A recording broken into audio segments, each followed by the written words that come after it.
개학이 늦어져서 교회 학교는 어쩔 수 없이 또 이렇게 모이기도 어렵고 아이들을 더 그래서 개학을 맞춰서 교회 학교 예배를 드려야 될 것 같습니다. 그 중에는 잘 교육자들이 준비해서 아이들과 소통하는 것을 갖겠습니다. 개학이 늦어져서 그런지 애들이 좀 답답해할지 또 아니면 좋아할지 모르겠는데, 제가 어느 분이 제게 어느 아이가 쓴 일기장을 보내줬습니다. 여러분들 보신 적 있으신지 모르겠는데 일기장을 보니까 이렇습니다. 엄마가 뿔 났는지 왕관을 썼는지 그려져 있는 것 같고, 애가 글을 썼는데 아주 기가 막히게 잘 썼습니다. 이렇게 되어 있습니다. 방학이 길어지자 엄마들이 괴수로 변했다. 그 중에서 우리 엄마가 가장 사납다. 그래서 나는 아주 두렵고 무섭다. 그래서 나는 아주 고통스러운 삶을 살고 있다. 지가 고통스러우면 얼마나 고통스러워, 누구 때문에 사는지도 모르고. 정말 고통스럽죠. 코로나 사태로.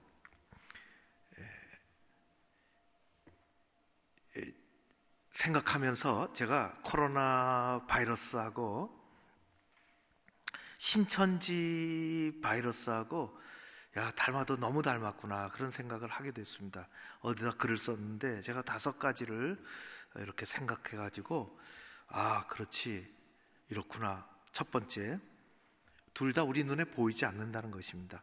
코로나 바이러스도 얼마나 작은지, 그 바이러스 크기가 우리는 그런 단위를 잘 몰랐는데 코로나 바이러스 하나의 단위가 약 100 나노미터랍니다. 미터는 알겠는데 밀리미터도 알겠는데 나노미터는 도대체 이 100만 1나노미터는 쉽게 얘기하면 우리 어른들의 머리카락 굵기, 길이가 아니라 굵기의 10만 분의 1 정도랍니다. 이게 그냥 생각이지, 수치지, 이걸 어떻게 가늠하기가 어렵잖아요. 여러분들 머리카락을 잘라가지고 10만 분의 1을 낼 수 있겠습니까? 1나노미터는 눈에 안 보인다는 거죠. 현미경 가지고 본다는 건데, 그런 것처럼 이 신천지 바이러스도 눈에 안 보입니다.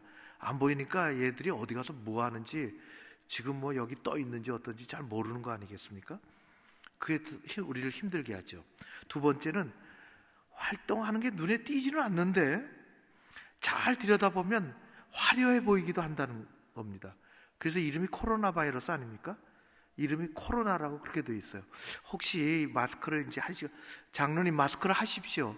죄송한데요, 우리가 그게 규칙이고요. 그렇게 안 하면 여기서 예배가 안 됩니다. 힘드시면은요 바깥에 나가서 좀 계셔도 괜찮습니다. 1시간 마스크 하기가 정말 쉽지 않아요. 저도 굉장히 힘든데 마스크하고 설교하기는 어려워서. 이 전자현명으로 들여다봐야 보이는데 코로나는 그래서 이름이 코로나예요. 왕관같이 멋있게 생겼다는 거예요. 근데 신천지도 잘 보이지는 않지만은 잘 어디 가끔 사진이나 이런 거 보면은 줄 서서 말이죠, 정말 멋있어 보이잖아요. 육군사관학교 이상 간다고요. 그런데 치명적인 독성이 그 안에 들어가 있죠. 세 번째는 치명적인 독성이 들어가 있기 때문에 둘 다 우리 안에 들어오면은 아주 무서운 질병을 일으킵니다. 코로나는 육체적인 질병을 일으키고 사망에 이르기까지 하지만 신천지 바이러스는 영혼의 질병을 일으키고 영혼의 사망을 가지고 옵니다. 육체적인 질병을 일으키는 코로나 바이러스는 코로나 바이러스에 합당한 백신을 개발하면 되는데, 영혼의 질병을 일으키는 이 신천지 바이러스는 예수 복음이라는 백신 외에는 들을 길이 없어요. 잘 듣지도 않습니다. 네 번째 제가 생각한 것은 두 개 다가 언젠가 다 소멸한다는 것입니다. 주의해야 할 것은 코로나 바이러스도 소멸을 하지만은 언젠가는 독종이 돼갖고 변종이 나타납니다. 인류 역사에 끊임없이 없습니다. 이게 다 지나가도 언젠가 또 오리라. 우리 늘 조심조심하며 살아야 되는 것이죠. 이단도 말이죠, 없어지지만은 독종이 돼서 변종으로 나타납니다. 이단의 역사가 그렇습니다. 이거 없어져도, 신천이 없어져도 다음에 말세에 더 독종이 돼서 뭐가 나타날지 모르죠. 다섯 번째 제가 생각한 것은 이 두 질병은 모두가 다 사람 간의 이 담을 쌓는다는 것입니다. 코로나는 우리 지금도 담을 쌓는 건 아니지만 거리를 두라 그러지 않아요? 가까이 지내기 어렵게 만들죠. 누구 환자가 확진이 되면은, 제가 보니까 확진은 없는데, 여기 오래간만에 보니까 살이 확진자도 없습니다. 가정에서도 그럴 것 같은데, 누구 환자가 발생하면 가족들은 근처에 가지도 못합니다. 이 신천지 바이러스 마찬가지죠. 가족들하고 멀어지려고 그러고, 숨으려고 그러고, 담을 높이 쌓으려고 그러고, 내가 뭐 하는지 알려주면 안 되고, 보이면 안 되고. 가까이 하는 유일한 이유는 감염시키려고 하는 작전인 것입니다. 신천지는. 우리는 코로나 때문에 많은 것을 잃고 아파하지만 또한 많은 것을 깨닫고 있습니다. 잘 이겨내야 하고, 우리 가운데는, 우리 민족에는 그런 고난을 이기는 내성도 있습니다. 이길 것입니다. 제가 8번에 걸쳐서 하려고 했는데 벌써 7번째입니다. 느헤미야와 함께 7번째, 다음 주 8번째로 마치는데요. 오늘 7번째 말씀의 제목은 초막, 나그네의 집입니다. 오늘 읽은 내용이 초막이에요. 지난주에 우리가 읽었죠. 8장 앞에 부분. 거기까지 내용은 다른 건 없습니다.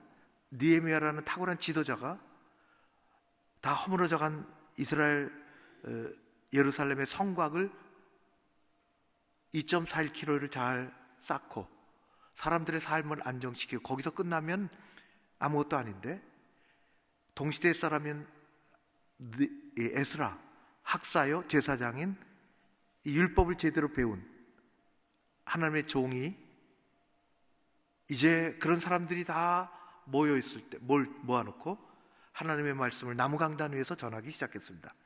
그것이 지난주의 내용이었죠.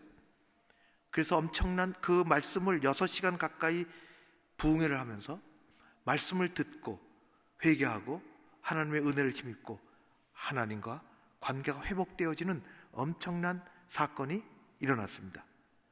영적인 부흥으로 일어난 것입니다. 오늘 읽은 말씀은 곧 다음 날 일어난 일입니다. 곧 다음 날. 목사님 거기까지 하고 9장서부터 13장까지 언제 한 번에 다 하려고, 한 번에 할 수 있습니다. 걱정하지 마십시오. 다음 날. 그래서 오늘 말씀은 13절에 그 이튿날 그렇게 됐어요. 역시 사람들이 또 모였습니다. 에스라가 나무강단 위에서 말씀을 읽었습니다. 이게 엄청난 기적이 일어난 것입니다. 말씀을 읽었는데 그 말씀을 읽으려고 읽은 게 아니라 하나님의 말씀을 쭉 읽어 나오다가 보니까 무슨 말씀이 나왔냐? 7째 달에 초막을 지키라는 거예요. 우리가 잘 아는 것처럼 이스라엘에는 구약의 3대 절기가 있지 않습니까? 1년에 3개의 절기는 꼭 지켜라 하는 것입니다. 6월절, 77절, 그리고 초막절, 수장절이라고도 하는데, 곡식을 잘 추수해서 아무 때나 지키는 게 아니에요. 7월, 그 사람들의 달력이에요. 우리의 7월이 아니라, 우리로 하면은 조금씩 바뀌지만 가을이에요. 7월 15일 날 지키라는 것입니다. 7월 15일 날. 그들이 이런 절기가 있었나? 오늘 말씀을 읽어보니까 여호수아 이후에 지켜본 적이 없다는 거예요. 다 잃어버렸습니다. 말씀을 잃어버렸습니다. 하나님과 관계 맺는 방법을 잃어버렸습니다.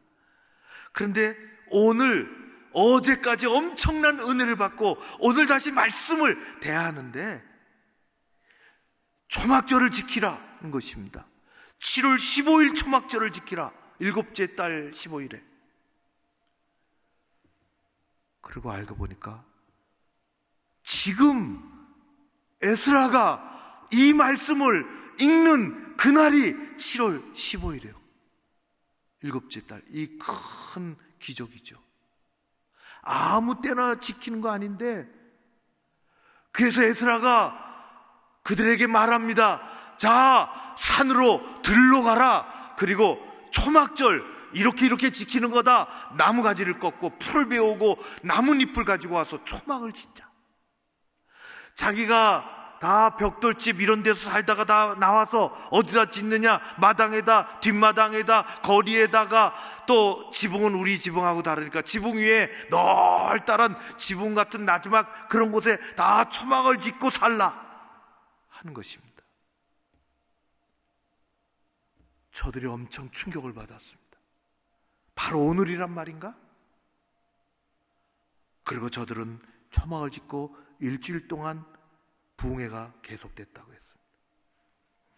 초막을 짓고 사는 것이죠. 하나님께서 말씀하신 놀라운 일들이 일어난 것입니다. 산에 가서 나무가지를 뜯어다가 풀을 베어다가, 그리고 마당의 공터에 곳곳에 초막을 짓고 너무 감격스러웠습니다. 그들이 초막을 짓고 하나님이 처음부터 왜 초막을 짓고 초막절을 지키라 하느냐? 거기는 두 가지가 있습니다. 초막에 사는, 초막절을 지키는, 밤에 잠자리 자기 집에 들어가지 않고 이 들판으로 나와서, 마당으로 나와서 초막을 짓고 지내는, 하나님이 왜 그렇게 하셨는가 하는 두 가지, 초막이 주는 두 가지 의미가 있습니다. 하나는 감사요, 하나는 고백입니다. 물론 감사도 고백이지만은 지난 40년, 조상의 40년 생활, 광야 생활 동안 하나님이 먹여주셨습니다. 입혀주셨습니다. 그리고 가나안 땅에 정착해서 우리가 한 해 농사를 짓고 지금까지 여기까지 이렇게 살아온 것도 하나님의 은혜입니다. 감사요. 우리로 얘기하면 초막절은 추수 감사 주일입니다. 그것이에요. 하나님 때문에, 하나님 보호받아 여기까지 먹을 것 입을 것 가지고 살았다는 감사인 것입니다. 그걸 하라는 것이에요. 그래서 초막절에 다 감사 예물을 하나님께 가지고 오는 것입니다. 또 다른 의미가 있는데 이게 아주 중요합니다. 이것 때문에 오늘 설교를 하는 것입니다. 또 다른 의미는, 우리가 거하는 이 땅은 초막과 같은 곳입니다. 천국을 바라보며 우리는 이곳에 사는 것이 영원한 곳이 아니고, 나무가지로 얼기설기 해갖고 거기에 천 하나 덮어두고 위에 걸쳐놓고 살아가는 삶이 우리가 이 세상에 사는 일시적인 삶이라는 고백입니다. 이곳이 영원하고 안전하고 튼튼하고 그런 곳이 아니라, 영원하고 안전하고 튼튼한 곳은 하나님 나라, 우리가 살아가는 이곳은 초막과 같은 곳이라, 그래서 그것을 고백하며 나그네로 살라. 영원하지 않은 곳에 영원한 것처럼 살지 말고 지금 사는 곳에서 하나님을 바라보고 고백하며 살라는 것입니다. 그게 초막절의 초막의 의미입니다. 우리는 가야 할 집이 있죠. 그리스도인들은 이곳에 영원하지 않습니다. 영원하지 않은 이곳에서 영원한 것처럼 살려고 그러면 실망이 옵니다. 그래서 예수님도 요한복음 14장에 그렇게 말씀하신 거예요. 자, 가정에 있든지 가정에서 예배 드리시든지 이곳에 있든지 예수님이 우리에게 어떻게 말씀하셨는가? 요한복음 14장 1절과 2절 말씀입니다. 한 목소리로 같이 소리내서 읽겠습니다. 자, 같이 읽을까요? 시작. 너희는 마음에 근심하지 말라. 하나님을 믿으니 또 나를 믿으라. 내 아버지 집에 거할 곳이 많도다. 그렇지 않으면 너희에게 일렀으리라. 내가 너희를 위하여 거처를 예비하러 가노니, 가서 너희를 위하여 거처를 예비하면 내가 다시 와서 너희를 내게로 영접하여 나 있는 곳에 너희도 있게 하리라. 아멘. 걱정하고 근심하며 살지 마라. 내가 먼저 가는데 너희들을 고아와 같이 내버려 두지 않냐고 성령님께서 오실 것인데 내가 가서 거처를 예비하면 영원한 그곳에, 튼튼한 그곳에 너희를 영접하리라. 그곳에 가 있게 하리라. 우리가 거하는 곳은 초막과 같은 곳이라는 것입니다. 영원한 곳을 예비하신다는 것이에요. 예수님도 그렇게 말씀하셨어요. 이곳에 영원히 살 것처럼, 모든 걸 다 소유하고 모든 것을 이루고 살 것처럼 우리는 그렇게 살지 않습니다.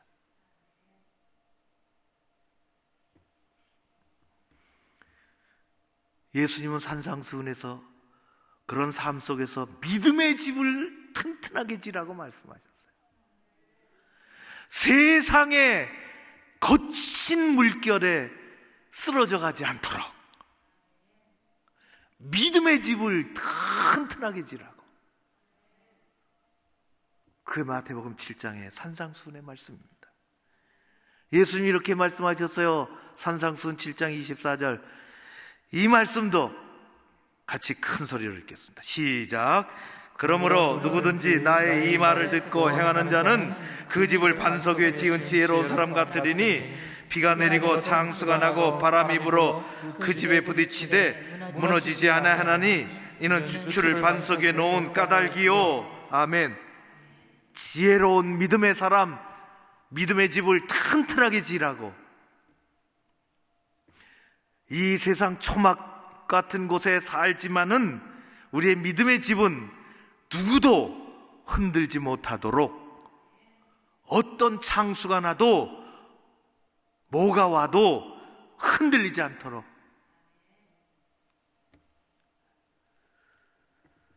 많은 것을 한 달 동안 지내며 생각하게 됩니다. 한 달 예배를 가정에서 드렸는데 괜찮으실까? 그런 생각도 들고, 목사가 그 정도 갖고 조바심을 하나? 그런 생각도 들고,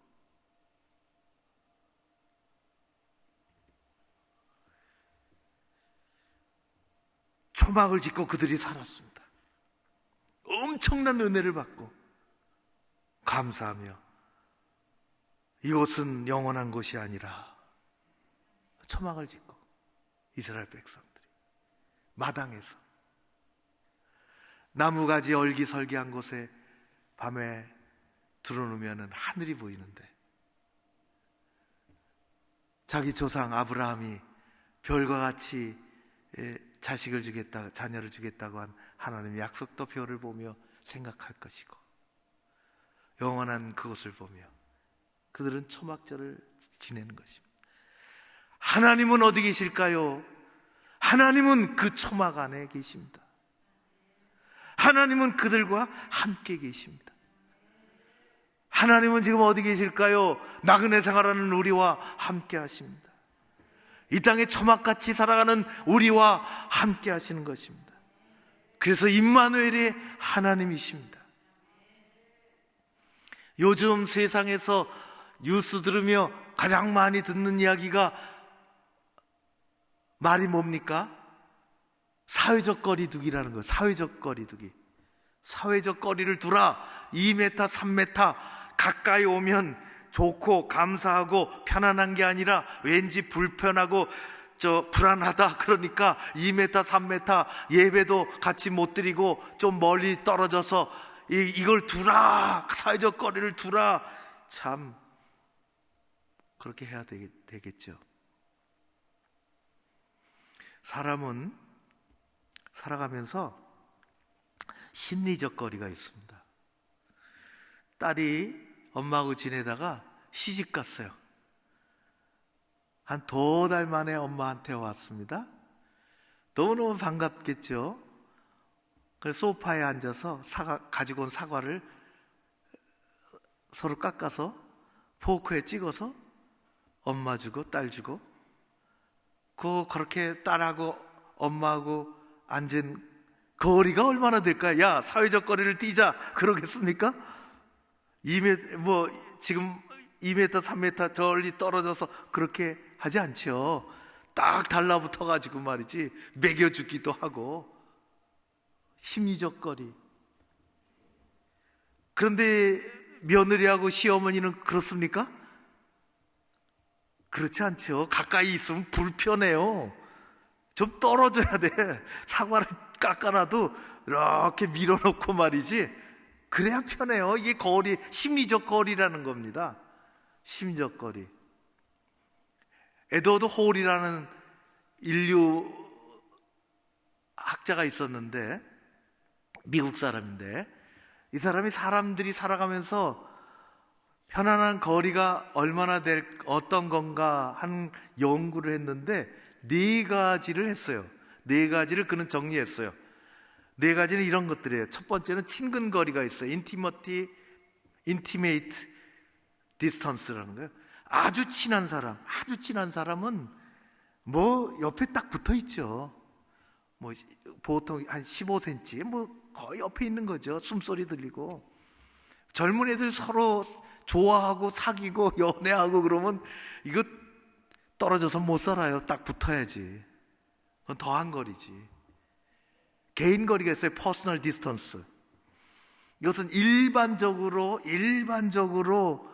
사람들이 대화하는 거리예요. 약 50cm서부터 1m 남짓. 그렇게 되잖아요. 너무 가까이 오면 불편해.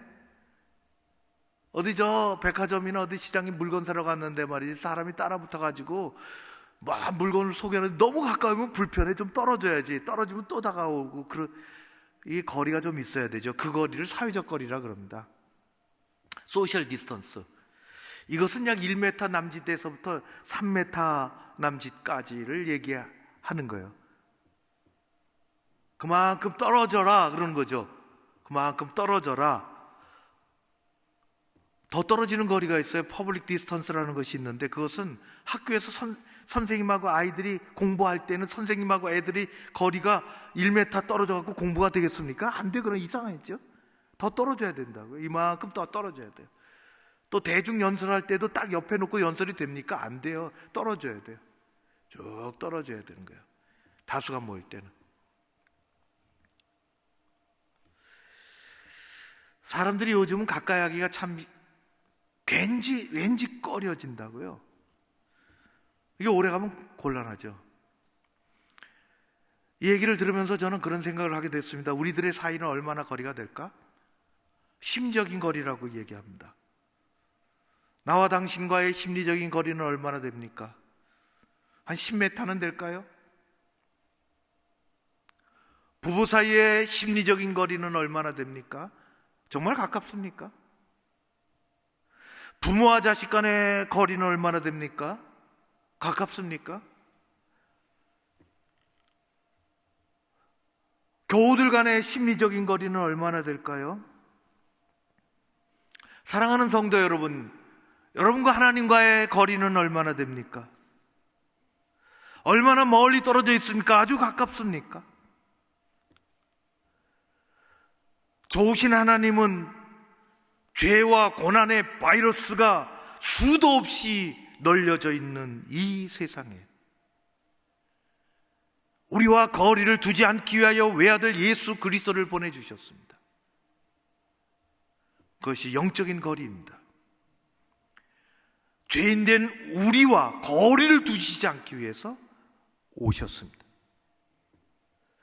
예수님은 그래서 죄인과 같이 먹고 자고 살고 같이 걸으셨습니다. 함께 지내셨습니다. 이것이 하나님이 원하시는 거리입니다. 우리의 믿음의 거리는 얼마나 될까요? 하나님은 우리와 함께 하시기를 원하십니다. 이 땅에 살면서 우리가 세상에 초막 같은 세상을 살지만은 하나님과 함께하는 삶을 살지 않으면 그 초막은 슬픈 것입니다. 하나님은 우리와 함께 하십니다. 하나님은 우리와 동행하시고 동거하시고 함께 하시기 위해서 이 땅에 외아들 예수 그리스도를 보내주셨으며 그분이 가시면서 성령이 함께하리라고 말씀하셨습니다. 여러분들의 삶 가운데 성령 하나님이 함께하실 줄로 믿습니다. 우리는 나그네로 천막 같은 세상을 지나가는 것입니다. 요즘에 상영되는 영화 중에서 1917이라는 영화가 있어요. 이 영화는 포스터에서 보는 것처럼 전쟁 영화입니다. 1차 세계대전을 배경으로 하는 영화예요. 영국군하고 독일군이 프랑스 지역에서 싸우는 영화인데요, 주인공이 2명이 나옵니다. 영국군 병사 2명이 주인공인데, 한 사람은 스코필드고 한 사람은 브레이크예요. 제가 그렇게 어떻게 잘하냐? 저희 집사람 확진자 될까봐 나가자고 그랬지. 그래서 갈 데가 없더라고. 그래서 뭐하나 그러고 갔더니 영화가 있어서 갔어요. 참 우리가 통째로 영화관 3-4서 봤네요. 통째로. 와.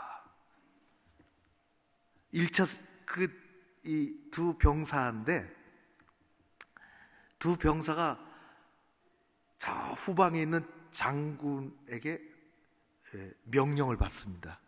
특급 명령을. 최전방에 1600명의 영국군, 그게 대대가 될까? 연대가 될까요? 거기 중령이 최고의 지휘자인데 내일 공격을 한다는 거예요. 최전선에서 독일군을 공격할 건데, 공격하면 독일군이 패퇴할 거라는 거예요. 그걸 모르고 공격하는데 패퇴하면은, 뒤로 물러서면, 후퇴하면은 쫓아 들어갈 때 다 1600명이 죽을 거다는 계략이 있는데, 그걸 모르고 공격할 거니까 빨리 2 사람이 가서, 지금 이 소식 전할 수 있는 전선이 다 끊어져 가지고 2 사람이 밤새도록 달려가서 여기 맥켄지 중령에게 전해라. 공격을 하지 말라. 하면 날에는 우리 1600명 다 죽는다는 것입니다. 2 사람이 죽을 똥살똥 가죠. 가다가 한 사람 죽어요. 그래서 스코필드만 살아서 죽을 똥살똥 별일을 만납니다. 그리고 거의 죽기 막 모두 혼절같이 되고 몸은 다 망가지고, 아직 갈 길은, 밤이 지나서 갈 길은 먼 것 같은데, 쓰러지기 일보 직전에 저 숲속 어딘가에서 노래가 들려옵니다. 제가 얼마나 은혜를 받았는지, 얼마나 은혜를 받았는지. 그런데 그 노래를 가만히 들어보니까 오늘 설교예요. 우리가 사는 이곳은 천막 짓고 사는 곳. 나는 내 아버지 집으로 갑니다. 우리는 초막 같은 이 세상에 살면서 그곳을 향하여, 아버지 있는 집을 향하여 가는 나그네와 같습니다. 이 또한 지나갈 것입니다. 고난 속에서도, 어려움 속에서도 우리는 믿음을 가지고 믿음의 집을 짓고 믿음의 힘으로 잘 이겨내며 살아가야 하는 그리스도인들입니다. 한 주 동안 승리하시는 여러분들 되시기를 주의 이름으로 축원합니다. 고마우신 아버지 하나님을 찬양합니다. 지난 한 주간도 우리를 지켜주시고 또 세상의 어려운 일들을 다스려 주실 줄로 믿습니다. 우리와 우리 가정과 우리 일터가 악화되지 않게 하옵소서.